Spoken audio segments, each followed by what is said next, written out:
Bonjour Monseigneur, on vous retrouve dans la maison diocésaine Saint-Julien dans notre belle chapelle pour que vous puissiez nous aider à prendre connaissance de cette exhortation apostolique de Pape François qui s'intitule Gaudete et exultate, soyez dans la joie et l'allégresse, qui a été publiée et rendue publique en début de semaine.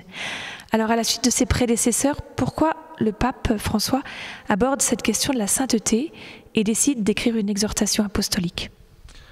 Je pense qu'il aborde la question de la sainteté parce que c'est la raison d'être de la vie chrétienne, tout simplement. Et en cela, il rappelle quelque chose qui est une évidence c'est que nous sommes tous appelés à la suite radicale du Christ et à vivre en sa présence, à vivre de lui, et que nous avons reçu, il y fait bien sûr référence, par le baptême, par les sacrements, nous avons reçu la vie de Dieu et qu'il s'agit de la laisser se déployer en nous.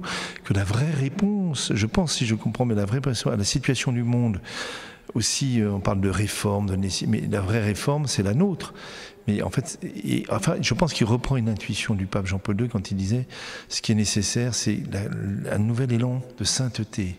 Mais en cela, il fait aussi référence immédiate au Concile Vatican II, le fameux passage de l'appel universel à la sainteté, c'est l'appel à la sainteté pour tous. Et il donne une définition de la sainteté qui sans doute est important que nous avons une fausse image. Nous pensons que la sainteté, c'est celle des statues dans nos églises, une espèce de perfection impossible, que quelques saints y arrivent. C'est pas ça du tout dont il s'agit.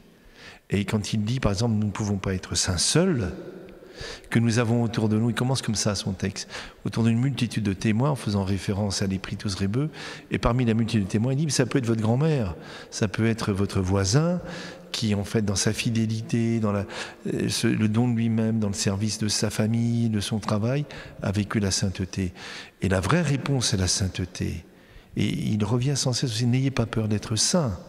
Et moi je pense que cette lettre est très tonique, elle a des moments où il est très direct, dans un style où il tutoie là-bas, il nous tutoie, il s'adresse à nous. D'autres moments, il a quelques pointes qui appellent plus à la réflexion, c'est clair.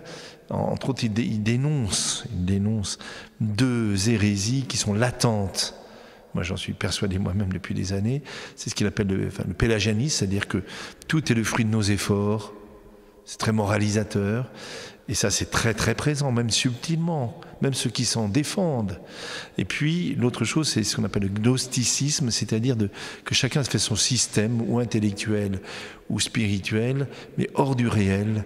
Et on fait des théories, et du coup, on devient orgueilleux, on juge les gens constamment.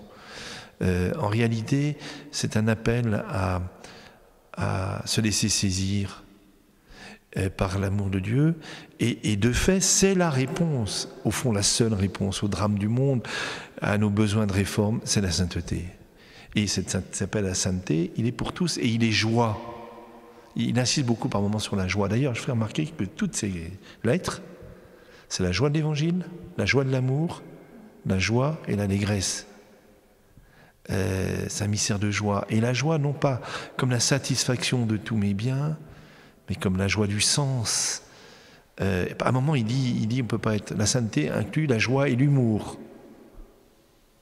Mais c'est très vrai. Je pense à ce mot qui n'est pas de lui, mais qui dit que la sainteté, l'amour, c'est eu comme humilité, et amour comme amour, et l'humour. Et je pense qu'il y a quelque chose de très simple, de très tonique, de très exigeant. Parce que quand on lit, zut, on se dit mais je dois me convertir personnellement. Est-ce qu'il y a un élément qui, vous, en tant que pasteur, vous a particulièrement touché, que vous retenez ? Il y aurait beaucoup à dire, et puis ça mériterait que je la lise 2 ou 3 fois. Là, je n'ai fait que la parcourir.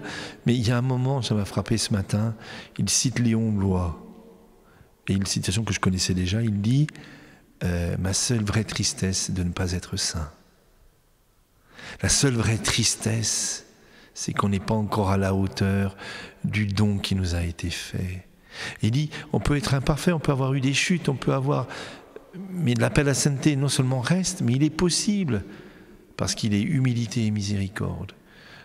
Donc je ne peux que souhaiter, nous faisons un synode dans le diocèse, mais au fond le vrai sujet, c'est cela. Comment transformer nos paroisses ?